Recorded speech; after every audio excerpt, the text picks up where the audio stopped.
Nate with Socializing the Boss here again, and today is day number 174 of quitting alcohol. Typically, I do these videos in the evening, but I've been finding that I've been so busy in the evenings that it gets a little challenging and difficult to film one and then upload it before I go to bed. And decided to do one this morning instead. I woke up to a viewer's comment asking if I wouldn't mind doing a video on drinking in social situations. You know, you go to a restaurant and people around you are drinking, and you see the tap menu and what's on tap, and you see all the tap handles there with the light shining down on them, and or the menu's got, you know, all these drinks on it. You go to a wedding or you go to any type of social situation, you're the only one there drinking iced tea, and everybody else has got the liquor flowing, you know, and you kind of feel maybe out of place. And you know, this is one area where I can only speak from my own personal experience. I've never really drank a whole lot to socialize. It hasn't really been the reason I drank. And you know, the big running joke in my family actually is Nate likes coffee and three people. You know, and it's kind of not a joke. I mean, I really love my wife and two kids, and I love coffee. And so, you know, I've never really felt the need for a lot of socialization in my life. I mean, I mentioned before, I grew up in a small town up a dirt road where there were no neighbor kids to play with. I was kind of neglected a lot as a child. I developed a lot of boredom and anxiety from that. And that was really I've learned as I've gotten older, was one of the major reasons I drank, is just being kind of isolated and not ever coming to terms or learning to deal with my anxiety and boredom I kind of suffered or experienced as a child from the neglect and that kind of thing. So, but you know, when I turned 15 years old, I met my wife, and we were instantly best friends. It was like kind of this soulmate connection, for really lack of a better term. And so as I got older, when I had the opportunity to socialize or be around other people, and I had friends in high school, and I still have some friends, but you know, it was always family first, her first. And I, you know, when I had time, I'd much rather spend it with my best friend, which is my wife, than other people. So the whole going out and socializing and drinking thing was never a big thing for me. And like I've mentioned, you know, this journey is going to be different for each and every one of us, depending on how we live our lives, how we drank, when we drank, why we drank. And for me, the social side was never really a big reason. I mean, I can go to an event and talk to people and not really feel the need for alcohol. But I've been to plenty of social events without alcohol, and how do I deal with it? It's kind of one of those things where, you know, once you stop drinking and you start experiencing all the positive things in your life from not drinking anymore, you know, why would you want to jeopardize that by going to a social event and drinking? So you have a couple of options. You just don't go to the social events. You don't go to the restaurant. You don't go to where you feel triggered to drink. And that can be especially important in the beginning stages when you're fresh from it, you know. I think to avoid things like that forever, it may be a bit of an impossibility, or not something that you're going to want to do the rest of your life. But I think when you're fresh into it, kind of eliminating triggers and eliminating opportunities for cravings by not putting yourself in certain situations is going to be a good idea for most of us. And then when you feel strong and you've seen the benefits of all the great things in your life, you can go to some of these things down the road. And only you are going to know when that timing is right for you. But you can go to these things like I can now, and just not have the want or desire to sacrifice or jeopardize all the great things that are going on in my life. And again, you know, this may be shocking to some of you, but I've always preached and talked about getting rid of all the alcohol in your house and that kind of thing when you decide to quit drinking, if that's possible in your situation.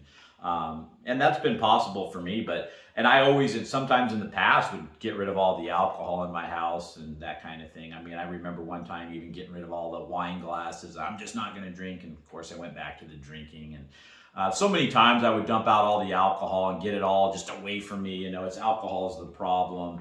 And I would always go back to drinking. And I finally got to the place when I would attempt to quit drinking that I just left the alcohol in the house, because I would go back to drinking whether alcohol was in the house or not. So I still think it's a good idea for most of us. If it's within grasp, I think it becomes easier, to go gravitate towards it. But I learned for me, again, this is different for all of us, that having alcohol around wasn't the problem. The problem was with me. I was either going to drink or I wasn't going to drink. I was either going to go back to it or I wasn't. It didn't matter if alcohol was around me or not.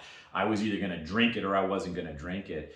And I walked past into my master bedroom probably, I don't know how many times a day. And I have a wine rack sitting right there still filled with wine. And when I go to my workout room, I was in the grocery business for a couple of decades, and I ended up with a lot of beer paraphernalia, Budweiser mirrors, Guinness signs, Deschutes Brewing, mirrors. So I've got an office and a workout room that is full of that stuff on the wall. And, I probably could or should maybe throw that stuff out, but I just look at all this stuff around now when I'm around alcohol as a reminder as to why I don't drink it. And I see the paraphernalia hanging up there as for what it is.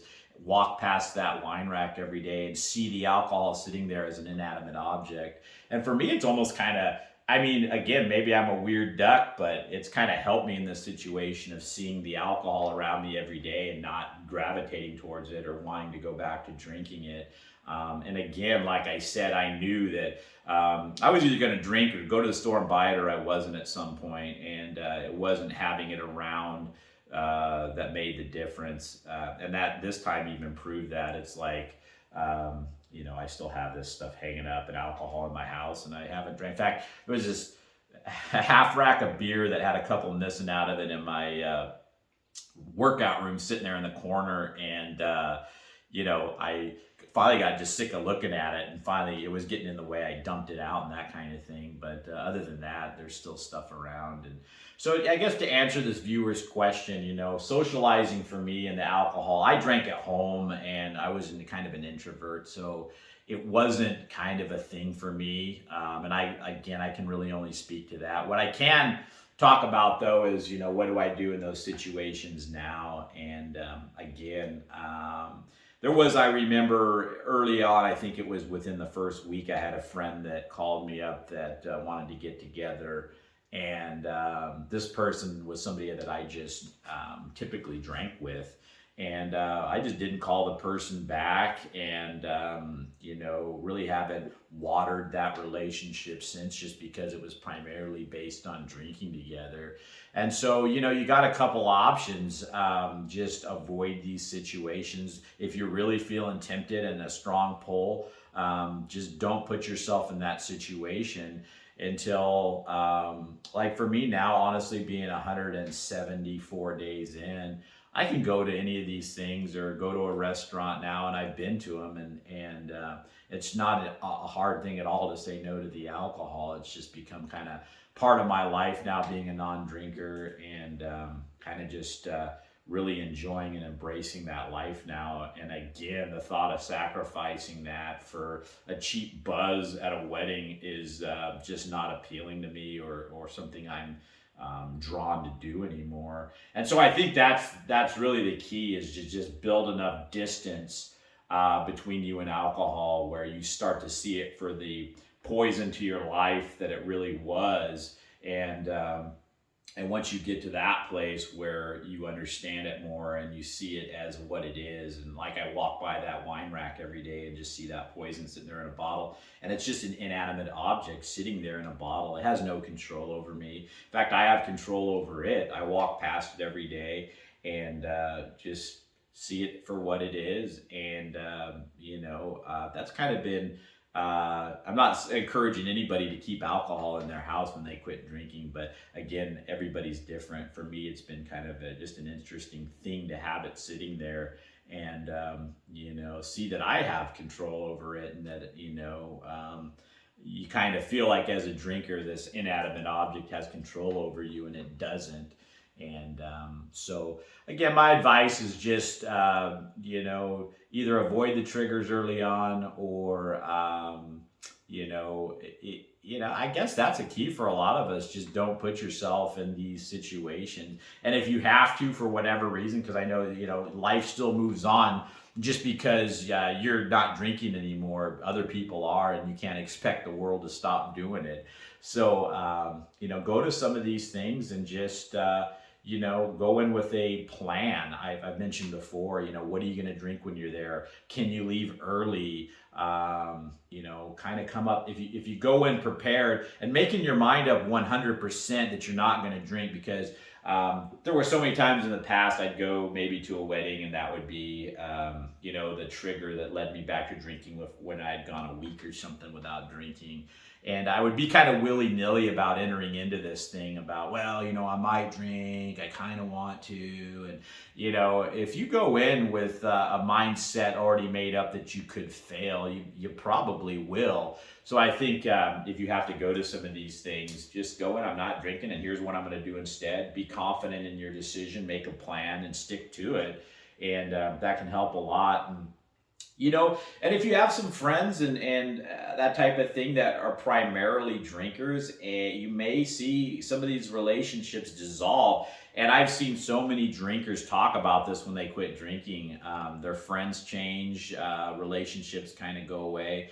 And they're kind of okay with that, because if something was just based on alcohol, a friendship was drinking buddies talking nonsense at a bar or something, is that really conducive to your new life away from alcohol? I mean, that's not really a healthy way to live, to sit on a bar stool drinking poison and talking shit with somebody. If that's a friendship that you want to continue to maintain after you quit drinking alcohol, I think you're going to find that kind of difficult. So I think you're going to lose some of those relationships. And I don't even know if I would use the word lose as a loss. It's kind of you're elevating your life, you're leveling up, and if these people want to stay at the level that they're at, and it's not a place that you want to go back to, then I think you're fine just cutting ties. Now, if these are some long friends and they drink, but they're okay with not drinking around you, or you can handle them drinking, and it's just a relationship you don't want to sacrifice, I get that too.